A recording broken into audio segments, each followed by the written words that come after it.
Okay. Welcome, welcome, welcome. It's your girl Natasha from Main Moves Live.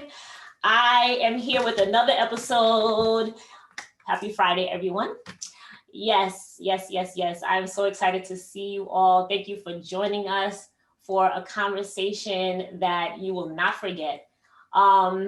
Today is a special episode because I have brought on a co-host. I've decided to bring on a co-host, and she is no other than Miss Diane C. Bailey. Uh-oh. Yes, Diane C. Bailey. Welcome to the show. Hey. Hi, how are you? Hi, my sweetie. How are you? I am so good. Now listen, Yes. this show has been, I don't know how many years in the making, right? We've been talking about this since 2011. Oh my, wow. 2011. That kind of hit me right there. It gets you right in your gut when you know that you made this kind of investment this long, right? You listen. Well, we're closer. We're closer. You're right. 2011, officially, sort of, kind of. Yeah. But we've been talking about this pretty much our whole lives, haven't we? This is my journey. This is what I do. This is what I love. I love natural hair. I love Black people. I love our food, our hair, our dance, our clothes, our colors, everything about us. And so for me, hair was just a compartment of who we are. It's just one thing of who we are. And I wrote an article years ago that said, natural hair chose me. I didn't choose natural hair. It chose me. And so once you realize something has chosen you, you don't fight it. You just succumb to it. And so that's pretty much what I did. Yeah. Natural hair chose you. It sure did. Absolutely. Sure did. Y'all chose each other though, but you was listening, because listen, when some people try to choose you and you don't want to go along, you know how to get out of that, right? But you didn't. Well, I don't know. Let the people know. Was the entering of the natural hair industry community, as you saw it at the time, was it like a no-brainer? Was it like, yes, I'm here, I'm doing all the things, or was it a little bit of apprehension in doing natural hair? I know the story, but people don't know, so you let them know. Right. No, I'm a licensed cosmetologist. So hair was a factor in my life. But then when I went to cosmetology school, I met someone who showed me how to work with extensions. And through extensions, I was able to meet other women from Chicago and DC and North Carolina and Canada who offered me other services, just like we're doing, at the convention. And really gather together the process of thinking, because natural hair is just not a style, man. Natural hair is not just a style. It is a way of thinking about yourself in a way outside of what the rest of the world sees you. Because the world sees you as something else, but you see yourself, man. You see yourself. So I got with these women, and they were able to show me another part of myself, which affirmed me, which said, whoa, wait a minute. I thought I was fly, but I'm really fly now. I was fly. Girl, all this time, y'all can hear me? All this time I was walking around. So here I am, 21, 22. And then I said, you know what? I'm going to go totally natural. I was always wearing braids. I always wear my hair wrapped. I was always conscious and political, but then I embraced it, not as an alternative, but as a mainstream cognitive lifestyle. Wow, so natural hair is more than hair. People have to understand that. Right. It is more than hair. It is hair, absolutely, but it is a cognitive lifestyle that is ingratiating, embellishes, praises us, gives us a culture, gives us food for thought, and a history far beyond what we can ever get from the culture that we contemporarily live in now. Mm-hmm. Mm-hmm. Well, you said a mouthful, but I mean, guys, for the people who are watching, kings, queens who are watching, this is who I sat next to one day at an event. It was a photo shoot, right? I sat next to her at a photo shoot, and I just thought I was just being there to support the photographer. And I turned and we just started talking to each other, and we were laughing and joking and having a good old time, talking about natural hair, because that's just the first thing that just be coming out of my mouth all the time, right? And then, or maybe not, I don't know, but we was having a good time. And I know that I asked you what your name was, and you said Diane C. Bailey, and I said, wait a minute now, not the Diane C. Bailey. How's it you? How's it you? How is it you?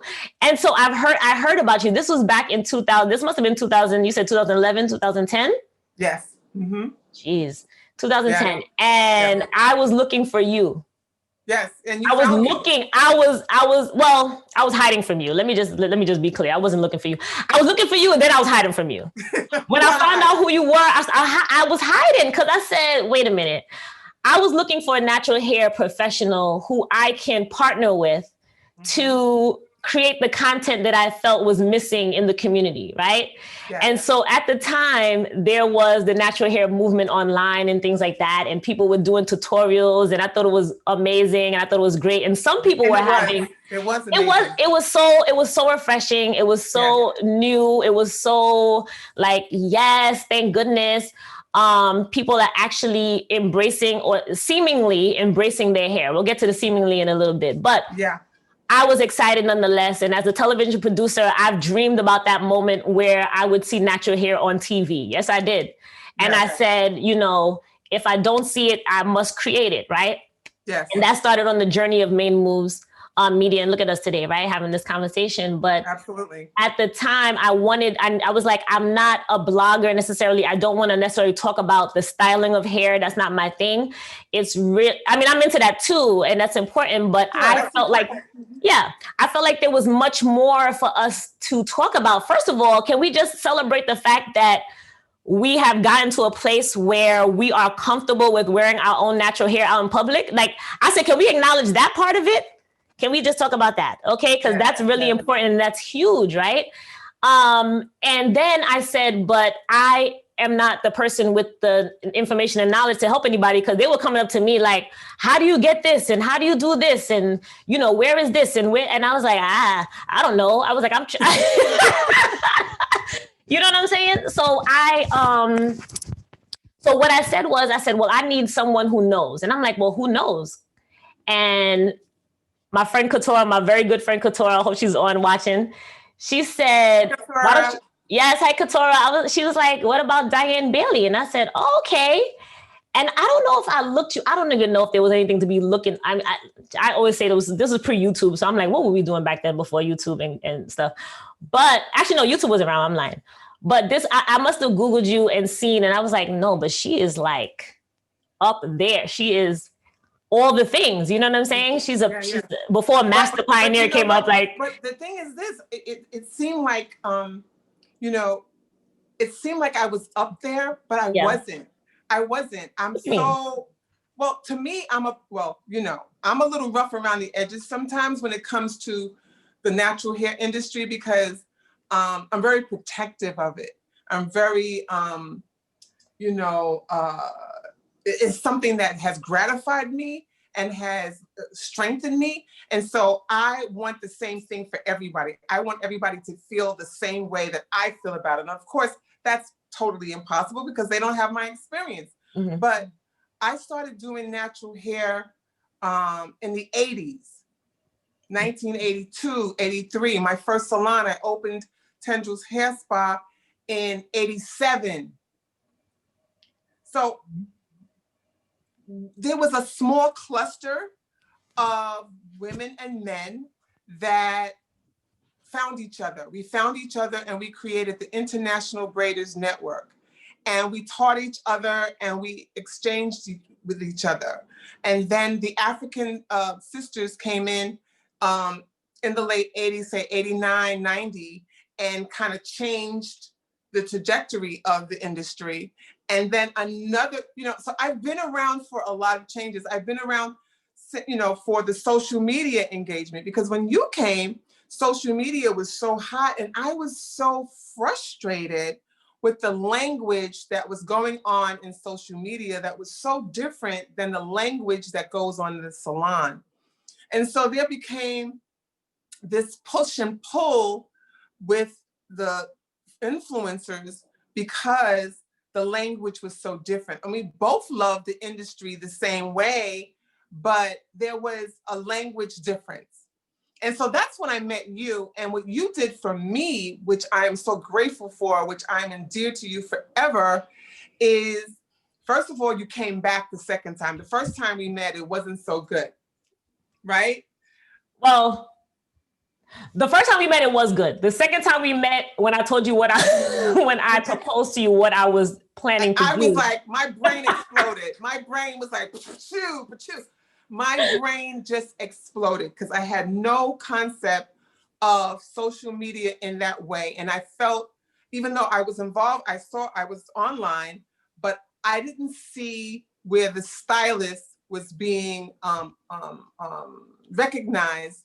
So it was all this consumer interaction.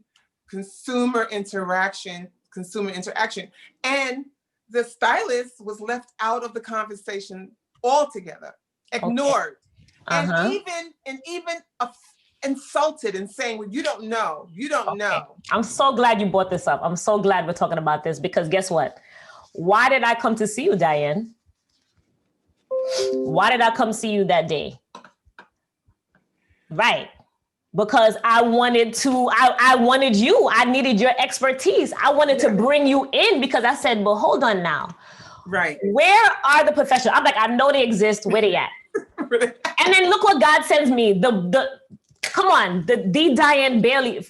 Hello. Right. Because, so the first book I wrote was in 1999. Okay. And that book was to elevate the conversation in the industry and create a natural hair industry. Before then, there wasn't an industry. So New York State was the first state to get licensing in natural hair.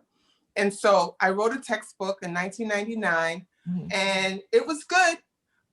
It allowed us to have a foundation and it was literal. It was tactile. You can touch it. It was pages where herbs and techniques and braiding styles were defined. And so it was a great gift to me. I mean, God gave me this insight and I was able to write it. I'm so grateful. And then in 2014, I saw it, I met you, right? And I was like, oh my God, this is so new and different. I got to write another book. So I went back to my lady and I said, look, the industry has evolved since 1999. We got to get on track. Wrote another book. Diane DaCosta was a part of it. Anu Prestonia was a part of it. Tulani Kennard was a part of it. Deborah Hairbay and so many other stylists that I asked to come on to be a part of the diaspora of hairstyles that I wanted to convey. And so that was in 2014. So now it's 2020, and here we are again, getting ready to take that whole platform to a whole nother level, which we'll talk about later. But it is so necessary for us to have this conversation because the evolution of natural hair is infinite. It is infinite. I don't think it'll ever stop growing. What happens to me and what I feel, and we can talk about this, is at some point it was product-based. At some point, only products seem to be the caveat to being a beautiful natural. At some point, we have to realize that product is the golden goose. Product is unrelenting chase for perfection. Product is not necessarily a negative, but when people go natural, it shouldn't just be about the product. It should be about the process of thinking and being a natural hair person, and the product is the subtext of it. You know what I mean? Do I know what you mean? Of course I know what you mean. Yes. But does everybody else know what you mean? That's the question. So I'm going to go to the questions actually, because there are some people in the chat that are watching with us. Thank you. Yes, yes, yes. We have Vixen, we got Kim, we have Radames. Radames has a question for you, Diane. He says, why do you think more people do not view natural hair like you do? Like, I guess we do. Okay. Why do you do that? Hi, Radames. Well, the real deal is this, that we live in a culture, we live in a society that rewards and punishes people for following the rules, for staying in their lane. Okay, they created a lane that said, this is the lane of beauty. The lane of beauty is a Eurocentric lane, and anyone that goes outside of that lane will not be valued, would not have success, would not get the husband, would not get the car, would not get the job, would not have.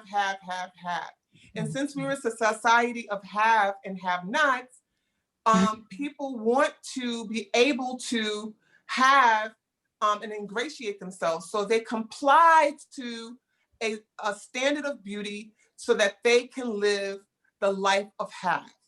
And that's pretty much it. However, if those haves really don't mean that much to you, if those haves are really just supplements of a healthy living, then you can say, I don't need those halves. I have this, and this is good enough for me.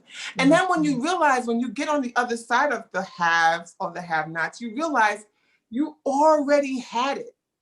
And so it really, I always thought that, I get emotional about it because as a young girl, I always thought that I was not the pretty one. She was the pretty one. I was not the smart one. She was the smart one. I was not the one that was going to get, whatever it was always someone else. And that is because the commercials that I saw, the things that I was told subliminally told me that I was not the one because I had the nose, the lips, the hair. I was not the one. So I assumed that I wasn't. However, at some point I said, I don't care what they say. I'm going to do this way, and I am going to have, and I am going to be, and so you have to have that, and that spirit has to be like nurtured in you somehow, even if it's just you doing it for yourself. And so I remember one girlfriend of mine saying, so how long are you going to wear your hair braided? I was like, what? It's like I had to ask her to repeat. Yeah, I couldn't believe it. Yeah. She said, how long are you going to wear your hair braided? I said, until I get tired of braiding, and then I'm going to wear something else. Well, so she was tired of seeing your hair like that. Yes, she was tired of seeing me. How long am I going to wear my hair braided? Well, I wore my hair braided for a very long time until I decided to twist it. And from twist, I went into locks. And so I wore my hair locked for 22 years. So I never got tired of working with my own hair. Never. I just embellished and I created and I made movements and I just cultivated it. So to Radames' question, how did I do it differently? His question was, why don't people view, why do you think more people do not view natural hair like you do? I kind of got that answer, but I think you answered it, but yes. I answered it in a way because I saw myself with straight hair and trying to conform to a standard. I tried to get a job with straight hair. I tried to get a job without straight. I did it all kinds of ways. Yeah. And what I feel like most people are they need to be loved and nurtured and confirmed. And so that's why people stay within the boundaries of what is beautiful and what is not, because people need to be gratified and be validated. We all do. We all need to be validated. But I found my tribe, and my tribe validated me. I found people who thought like me, and I cast the other people aside. And some of it was my family, and some of it was my friends that I grew up with, but I found another tribe that affirmed me and that gratified me. And that's what I recommend to anyone. We have another question from Marsha. This is the last question we're going to take before we go to our guest, because we do have a guest, a special guest that is waiting to be on. Okay, so she says, hey, Diane, I met someone that was natural for 10 years, a Black woman. She went back to relaxers a few years ago and said she will never go back to natural again. Wow. What would you say to her?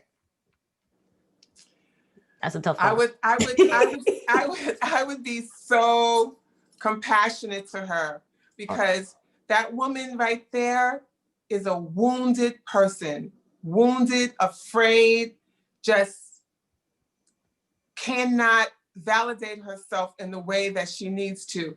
The thing about relaxers that really totally got me off of it is when I started reading how it was contributed to cancer, and how it contributed to the imbalance of our hormones, and how it is specifically because this government doesn't monitor what chemicals they put into these products, specifically around Black products. Once I read that information years ago, I knew that a chemical was not going to allow me to live until I was 85, because that's my goal. Okay, I want to live a long, healthy life. So, in order to live a long, healthy life, you have to be an advocate for healthy living, and putting chemicals on your body, putting chemicals in your hair, drinking, eating, laying, socializing around harsh chemicals is going to diminish your lifespan, no matter who you are, Black or white. Right. And so if you know that the government is not taking any precautions to what ingredients are in those products, why would you put poison on yourself? Because that's what it is.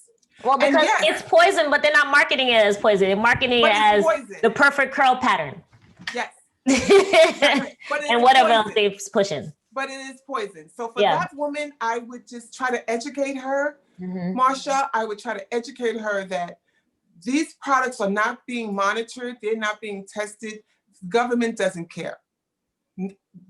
Literally. Yeah. So if they, just because they don't care doesn't mean you shouldn't care. You should care about your health, and you should, be forewarned. Yes. Absolutely. Absolutely. And so with that said, let's talk about government caring and not caring and our power, because that's what we're talking about, right? Yes. So we have an amazing guest. I'm just going to play a little quick video before I bring her in, Miss Nia Weeks. Yes, everyone, stand by. To live out the values that our mothers gave us that we're trying to pass on to our daughters. We have the right to live in the arrogance of those that came before us, that gave their lives so that we can carve out our piece of that cornerstone in the struggle today. Those that fear us and those that are politically afraid of us should be, because we will show up at the polls. We will run, we will vote, and we will win. And when we do, this world will change.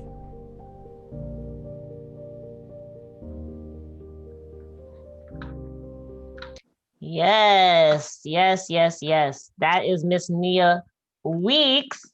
Yes, are you there? I am here. There you are, yes. I'm like frozen in like the most frozen, weird. Are you frozen? Am I? I feel like on my screen I am. But I don't see, we don't see your face. We don't see your face. We hear you though.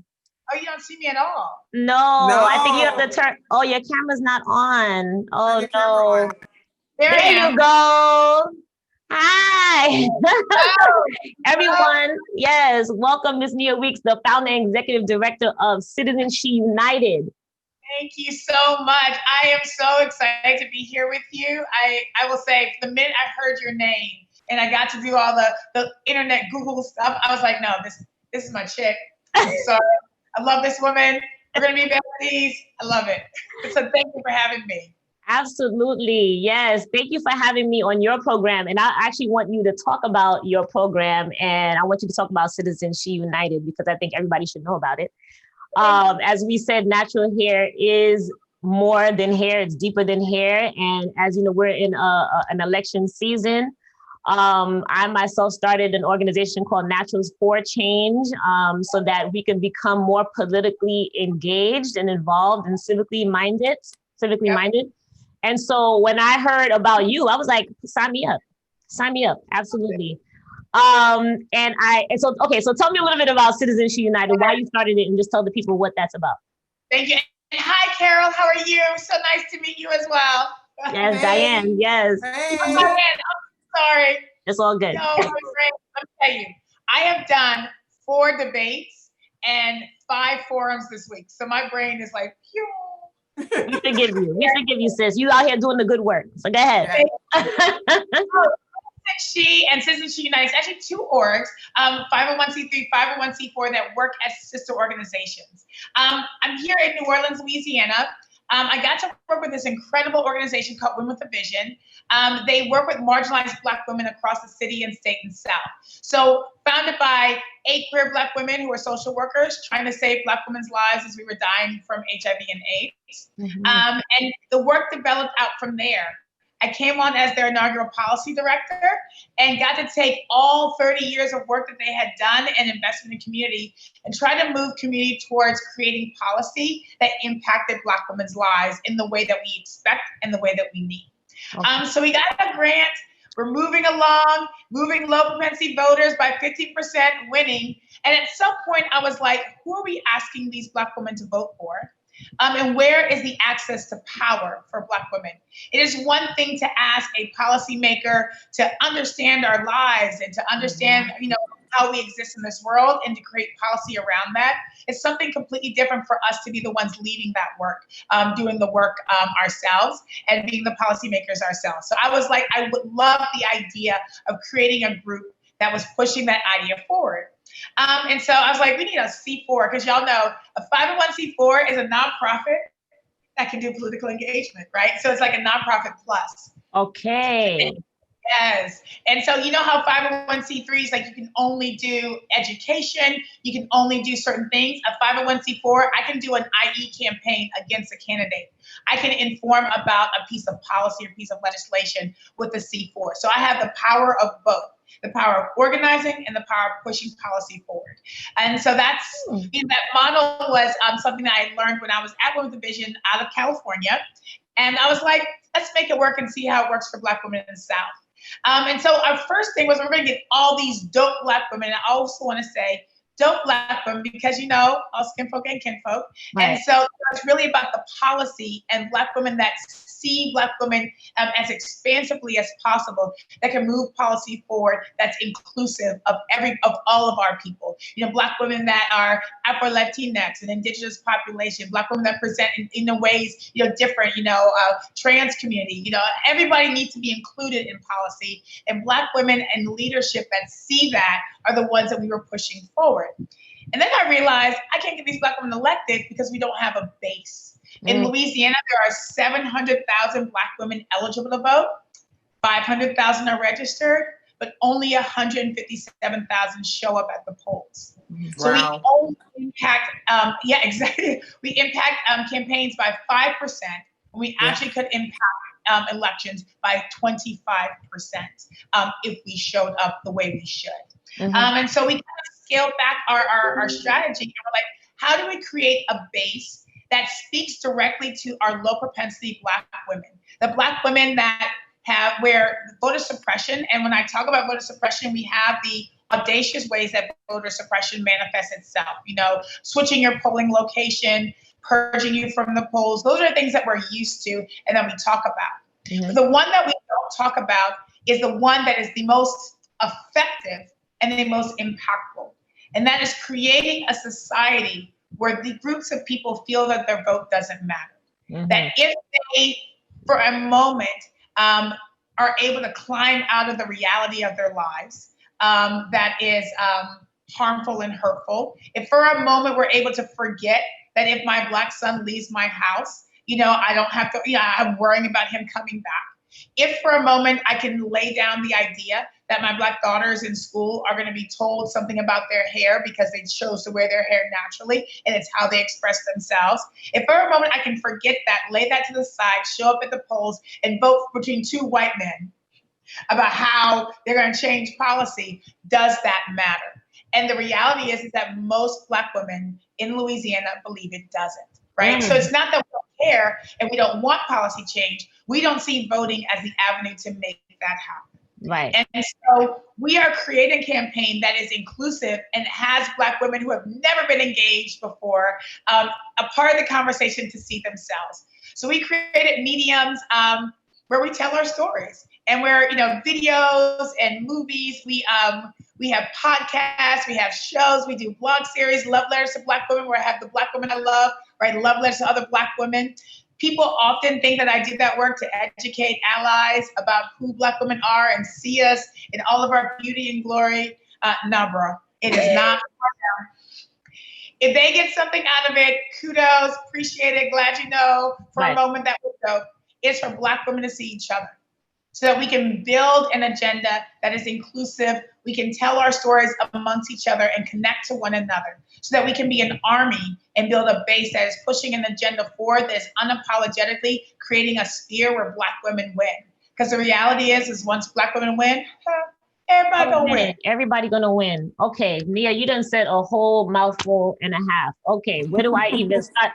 So, oh my God, this is why we're connected. This is why we're connected, right?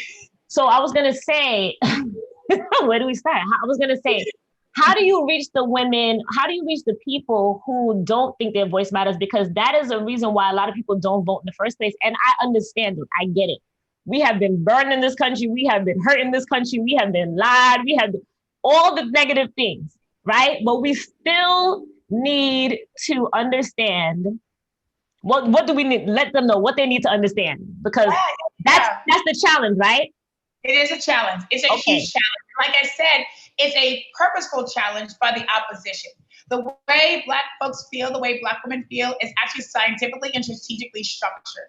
When we look at the Constitution and we look at the first three words, we the people, we were not considered people. Right. And so anything structured under that guideline has to figure out a way to include those of us that were forgotten or purposely left out, and Black women are at the forefront of that. Okay, let's just pause. Let's just pause on that for a second, because sometimes I feel like we run through these things. We got to sit with this for a second, because we have to realize and understand that we're dealing with pain and trauma. Yes. And the way to deal with pain and trauma is not to run through it and try to ignore it or keep on keeping on. We have to acknowledge the pain. And something that you said, I encourage everyone who haven't seen your series, Detangling the Vote, to go back and watch that series, because there was a sister on there that said, she was an actress in Hollywood, and she said, we have to realize that there is the Crown Act, there are these laws, but we have to sit back and say, but hold up. I really need a law? Yes. Let's sit down and think about it. Not there's a law. Oh, I don't even know why we need that. No, it's that serious out here. It's that serious. You know what? I'm gonna do a quick civics lesson real quick. Just please from do. I will say I'm a former criminal defense attorney, and I'll take a criminal case every once in a while, a family case. So I got a little legal training. So I'm gonna do a little bit of explaining on how discrimination can happen based on the Constitution. Okay. So there are 3 levels of discrimination that the Constitution outlines, right? And there are certain things that cannot be discriminated against, some things that maybe, and some things that absolutely you can discriminate, right? And so at the low level where you can discriminate, that is where our brothers and sisters in LGBTQ community are fighting so hard. That is rational basis scrutiny. So that means you just have to have a pretty good reason to discriminate against people in rational basis space, and that is inclusive of our LGBTQ community. So they are like, the reality is that you can create a law that discriminates against them that will hold up constitutionally in court, right? So that's why that part is so hard. The next level of scrutiny is called, it's intermediate scrutiny. So it means you have to have not just a good reason, but a pretty darn good reason. But it's still possible to discriminate against groups within intermediate space. That is inclusive of age, it's inclusive of disability, and it's inclusive of gender. So that's why you have spaces that can discriminate against women when it comes to pay, when it comes to healthcare, when it comes to education. You can discriminate against certain groups because they're in that intermediate space, and the Constitution says that's okay. The most strict place is strict scrutiny, and strict scrutiny is you really cannot find a way to discriminate. That is our constitutional rights, right? So anything that the Constitution says, that we have religion, freedom of speech, all of that is under strict scrutiny, and so is race, right? And so you can not discriminate against race. It's hard, but it's easy to discriminate against women, right? And so Black women find ourselves in this weird dichotomy, because where our brothers can actually find more freedom when it comes to laws that are crafted against them, we actually find less freedom because we're women and we fall under the intermediate scrutiny that makes it easier to discriminate against us. And so when we say we have to pass law, the law supersedes the scrutiny, right? So law goes through all of the things, and when it goes to the federal level, the Supreme Court, and the Supreme Court makes a decision that in this way, you cannot discriminate against these people, that overrides the scrutiny, and we're able to navigate differently. And so when we talk about law and policy and all the pieces to it, the reality is that, yeah, the messed up things that we know shouldn't happen actually do, because it's ingrained in the Constitution to allow it to happen. It sure is. Yeah. It sure is. So when you break it down like that, okay, thank you for that civics lesson. I think I need a 101 again. I think I probably take that class again. But I mean, you know, this is fascinating. And I think, well, thank you for explaining. I think that your what do you call it? Your program that you had last week. Yes. Detangling the Vote, right? So tell me how you came up with that. First of all, I love the name. Let's detangle that vote, right? Let's talk about that. Well, how did you come up with that? And what was the purpose behind using hair, right? Our hair power, harnessing our hair power to turn that into political power. Absolutely. And so when we were thinking about, the reality is that Black women were not a monolith. Even though we feel passionately about all the issues that impact our lives, we don't come into it with the same ideas or desires or structure. We come to it in our own personal experiences. It informs us how we personally think. And so doing a campaign centered on one issue, for example, you hear when we talk to Black women about things that keep them up at night, education is one of them. However, some Black women are for charter, some are not. Some believe in homeschooling, some believe, in a brick and mortar. And to organize Black women around that, it's a harder lift, especially given all the other political structures that are happening around us. So what is one thing all Black women got some story about? It is our hair. And we've all felt something about our hair. And it's really interesting because there's a point where we were like asking Black women to tell their hair stories, and you could hear the same sentiment. I permed my hair, horrible experience of perming my hair. I made fun of, I couldn't go in the water. Like, we all felt those things, and all of those things structured how we experience life from childhood. And there's also the reality that issues around our hair, all the other issues that we navigate through, are melded under issues around our hair. We were talking about getting a job. That is economic disenfranchisement if you cannot get or keep a job because of the way you choose to wear your hair. When we talk about young kids going to school and not being able to graduate because of their hair, not having their hair cut to participate in sports, that is educational disenfranchisement based on hair. When you all were talking about chemicals in our hair and our health, that is healthcare disenfranchisement based on our hair. And so I'm like, what is an issue that can palliate all Black women, regardless of presentation, regardless of demographic, regardless of geography, that we can all come together and push for, and also meld all other issues under it? So, hair.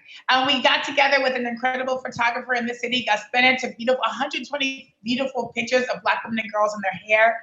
We then partnered with 419 Rosalie Productions and put together these amazing docuseries on Black women and girls' hair. We call Free to Be Me. And then, we like, how are we going to move this into like our policy space? And we came up with Detangling the Vote.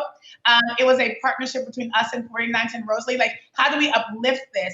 And how do we bring this into the conversation now? The reality is that this entire country, Black women, let me tell y'all, the whole country waiting on you to save them again. So you know, right? That's what we do, right? That's what we do. The whole country that's ignoring us, forgetting about us, discriminating us, making us scared, making us worried about our babies, are depending on us to lift them out. And so my thing is, if you're gonna depend on us to lift y'all out, y'all gonna put us at the forefront. Y'all are not gonna pass any more policy without considering how it impacts us and our families. And that is the movement that we're trying to push forward. Amen. That is so awesome. That is so awesome. That is amazing. Amazing. Because you're right. I mean, the Black woman has, burdened, the economic, social, political travesties of this country for hundreds and hundreds of years. And it's just, I just told my daughter, it's just been since the 60s, 1965, that we were allowed to vote, that we had some type of visual component that said we are here and we want to be heard. So that's within our lifetime. It's 1965 was not that long ago. And so this is all pretty much new, Yeah. And hair has always been political. Always been political. Yes. Absolutely. So that's great that you combined them together. That's awesome. Thank you so much. And I will be honest, we think outside the box. Black women, we enjoy life. Like the reality is that the negative stuff that we feel and experience, that's not us. That's the world, imposing stuff on us. We actually love each other and we support each other and we enjoy each other. And so our whole campaign is centered around that. We actually did a VP debate watch party. We had a Black girl DJ playing all the hits, on the mic, and then we had two mixologists put together drinks. So we got our drink on. I had a bourbon cocktail and a margarita. Okay. And then we had conversations about the issues. And then during the debate, I found 10 Black women comedians, and they did their Black Twitter commentaries. Dang, did y'all record that? Yes, we love did. that. Oh my God. Well, where can we find that? Because I just love to see. On YouTube. We got kicked off of Facebook because our DJ got a little into it and played more than 30 seconds. Oh, wow. Well, I was about to say, so give us some of your, before we get back into the comments here, tell me, what were your thoughts about this vice presidential debate and Kamala? And what are your thoughts about Kamala Harris and how are people really like feeling her? Yeah. Performance? Interesting. There's like you said, Black women are not a monolith. And so we feel all over the place. The reality is that Black women vote for progressive policies and candidates 98% of the time. So that dictates how Black women are going to actually show up when we show up. So I'm gonna let that be. However, Black women are all over the place, and rightfully so. I was talking to a reporter for the Times earlier today, and they were like, well, why aren't Black women, all for Kamala? And I was like, it's different than how white folks view her. And it's because there are so few of us in positions of power that we have an expectation of how we show up and what that means to bring all of us to the table. And so when she's utilizing rhetoric and ideology that is neutral, when she's utilizing rhetoric and ideology that is, campaign focused, which is not focused around us, there's a disappointment that the person at the table that we are expecting to represent us in their full weight cannot and will not do that. Right. And that's where the disappointment lies. It's like, no, I need the Black woman to show up like Black women, and like I need to feel it. And when we don't feel it, it's a disappointment. And that's where the most of our critique around her happens. It's like, nah, she didn't use this language right. Nah, she don't have this analysis. Why is she talking about fracking like that? You know what I'm saying? Like we have it was like, shoot. This Black woman is not showing up the way I expect a Black woman to show up in a position of power. And I need her to show up this way so that we can advance, because we are so far behind. And so Black women are very angry about, there are a lot of Black women that are angry about that as our representation. We felt that Michelle represents us in a whole different way. We felt that, when we hear Congresswoman Presley speak, we're like, nah, sis, I see me in your work. Mm-hmm. Right. When we have this and we're like, I don't see me.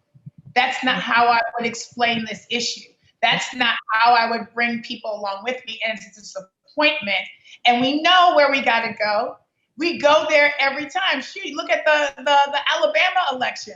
Mm-hmm. I'm seeing not one piece of policy happening in Alabama for Black women, but all those Black women showed up, right? Mm-hmm. We know how we show up, but it is disappointing when the candidate, the person that we show up with and for, forgets us. And it's even more disappointing when that person is a Black woman. Right.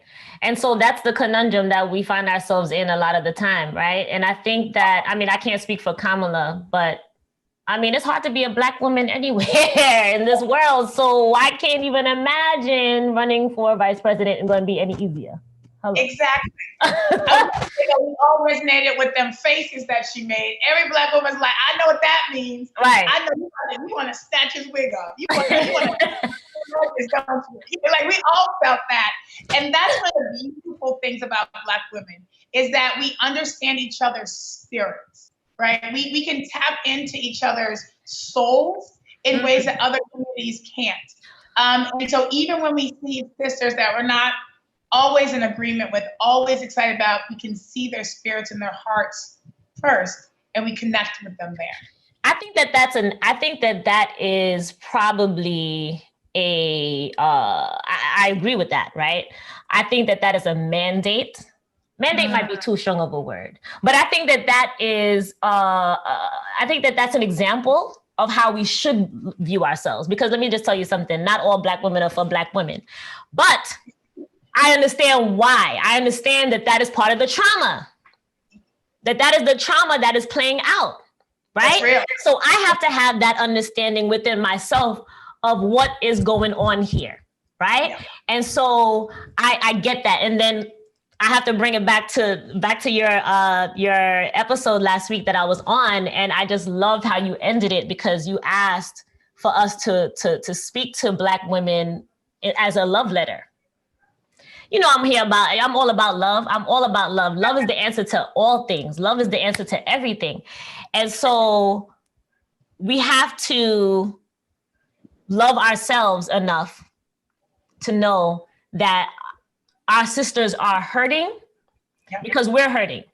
Right. And what we need is more love, not less. There's never a time where we need less. Never a time.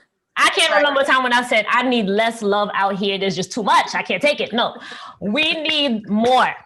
And the harder that the resistance, the more love that is needed. I'm just going to leave that there. But,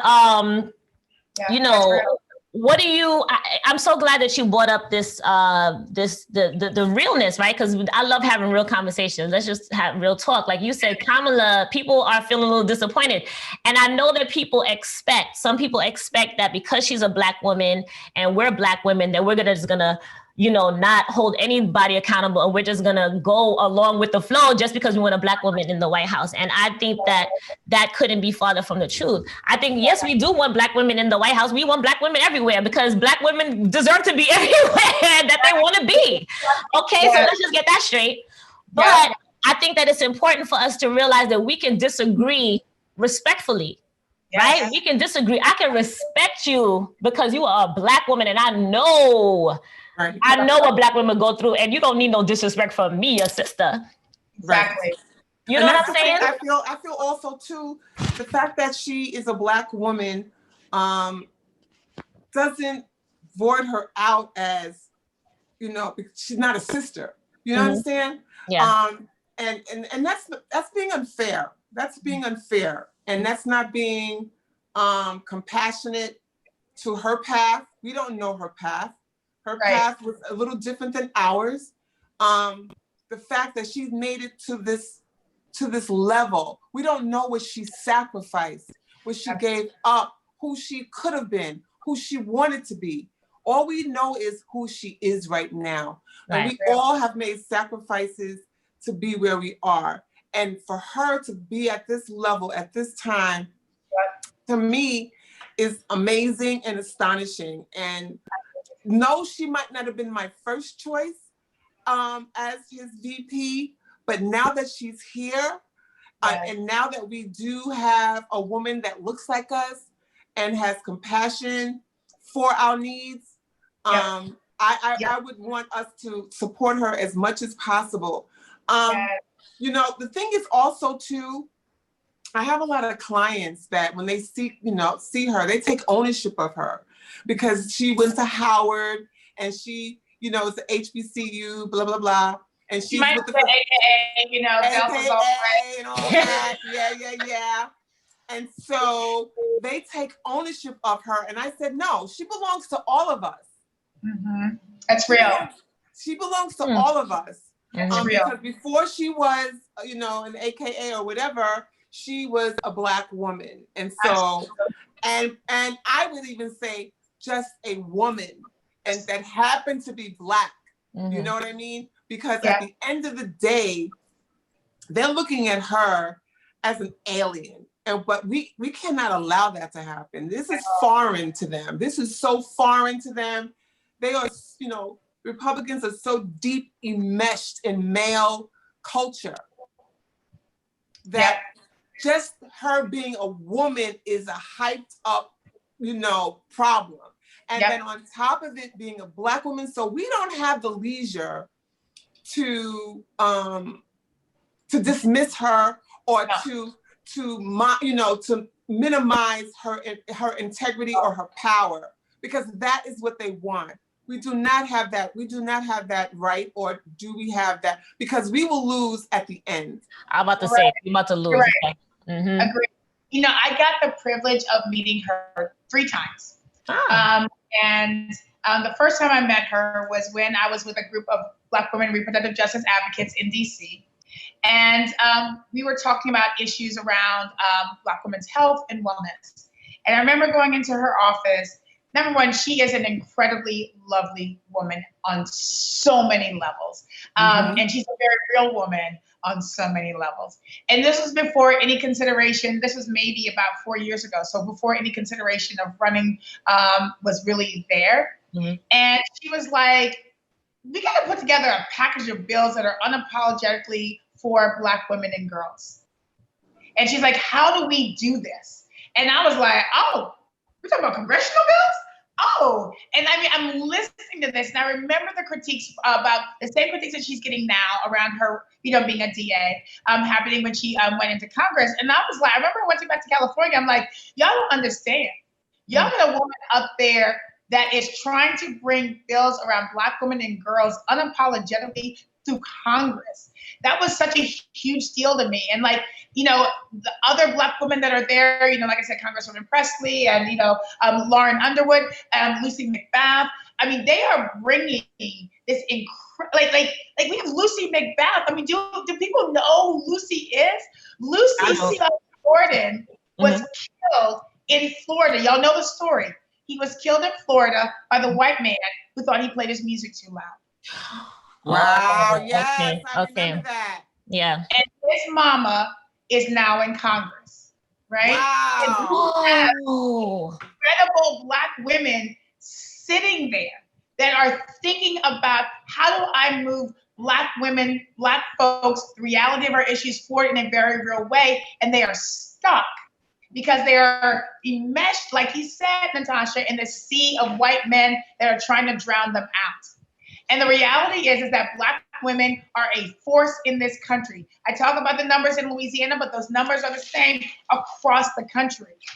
If we show up in mass, the way they are afraid that we will show up, there's a reason why they're afraid, because they know that once we realize and activate our power, then the world's our oyster. You know, and that's what the campaign is centered around. I don't want people to go vote because they're afraid of what will happen if they don't show up. I want people to vote because of what is possible if they do. If Black women, like this one election cycle, if Black women show up, everything that we're afraid of, nothing. My friend said the other day, this is the death of white supremacy. And it is going down, and they are going down kicking and screaming. And I'm watching it happen. And as they go down, we're going to go up. And Black women, we have such, you know, an impetus in that space, because we are the ones that have held this country down. But we are dying. We are not living our lives to its fullest. Our shoulders hurt, our breasts hurt, our bodies hurt, and I am tired of it. Yeah. And I want to move Black women, not just in a space of unapologetically for country and community. I want Black women to move unapologetically for ourselves, our own lives. The reality when we talk about Black Lives Matter, Black lives way more than matter. Black women's lives are valuable. Ooh. They're necessary, right? And so I'm like, you know, we got to move as if that is the reality and that is the truth, because it is. My, you done knocked me. You done knocked me. You blew me away. Girl, that is a mouthful. We are valuable. You blew me away. You are right. You are right. We are valuable. It is a question of value. When we talk about our hair, when we talk about not feeling good about how we look, it's about how if we in fact value ourselves or not, right? What is the value that we place on the way we are, on who we are, right? Yeah. Oh my God. Okay, so I was about to say, give your biggest pitch, but you done gave it. You done gave it. You gave the. I love it. Just walked in. I love these Black girls that want the space that I promised them. When they were born, I made promises to them that would hand them a world to be a part of that is bigger, greater, and better than mine. My mama made me that promise, and my mama fulfilled her promise to me. You know, our mamas, and you know, and I you know, the generations that came before, it's the reason why I can say Black women are dope, because they said it when it wasn't cool. You know what I'm saying? And so, like, I can say it now, so I can only imagine what my babies are going to be able to say. Oh my God. Right? That is the world that we are building for them, and that's the world that I want to give them. Diane, we were just talking about the young intern that we work with, and you said she is the next generation, and it brought tears into my eyes. Yes, they are the next generation. And my friend Marsha as well, with her amazing daughters who see us and see powerful Black women doing things and not really believing what we see, but believing what we know to be true in ourselves, right? And to see that is like empowering. Yeah. And that's what we need. We need to continue to empower ourselves and to empower each other, and for us to go out and to vote, not because of being afraid, not voting out of fear. No. Right. Voting out of power. You said that, Nia. You said that. Goodness gracious. We are at the end of the show, but we are not at the end of this. Right? This is the beginning. This is the beginning. It's a beginning. It's a new beginning. You know, we talk about the Wiz, and when they took their thing out, they came out, can you feel a brand new day? That's where we are. That's where we are. We're going to walk in that truth. I feel your energy. I'm just so awed by you, because I'm like, wow, when I read about you and I saw you doing all these things, and I said, where's this woman getting all this energy from? That is the love energy, because you see the vision. You already see it. You already know, because you know our power. You know our power, right? And just like me and Diane, because we are up on the phone wee hours in the morning talking about this. We are always talking about this. How do we empower our women to know who they are, to harness that hair power into political power, just that power period into all types of power. All types of Political power, financial power, all the power, wellness power, you know what I mean? Healing power. All of it. I'm gonna go see Diane and get these locks done at some point. Okay. Whenever you're ready, girl. Yes. Yes. Wherever. I want the best. Oh my goodness. I want to thank everybody. I didn't get to all the questions, but thank you for everybody for watching another episode of Main Moves Live. This was amazing. Yes, love is the divine currency we should be chasing. Yes, Marsha Page. Yes, I agree with that. Thank you so much for tuning in. In the next 2 weeks, we are going to have our last episode for the season. Is going to be a power packed episode. Diane's going to be back again for next week. Diane, I hope that's on your calendar. Yes, because you are the new co-host of Main Moves Live. Nia, we're going to have you back on again.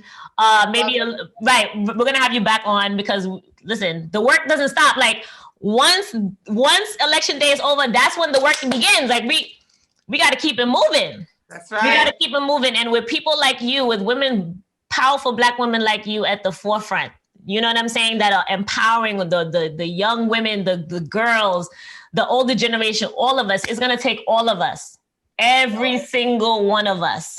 Okay. So with that said, thanks again for watching Main Moves Live. We'll be back in 2 weeks. Follow us on Instagram at Main Moves. Follow Nia Weeks at Citizen She United. Yes. And then follow Diane C. Bailey at Diane C. Bailey and emerge_.nbia. All of our information is at mainmovesmedia.com. Again, we will see you in 2 weeks. Love everyone. Love you all. Have a great night. Peace.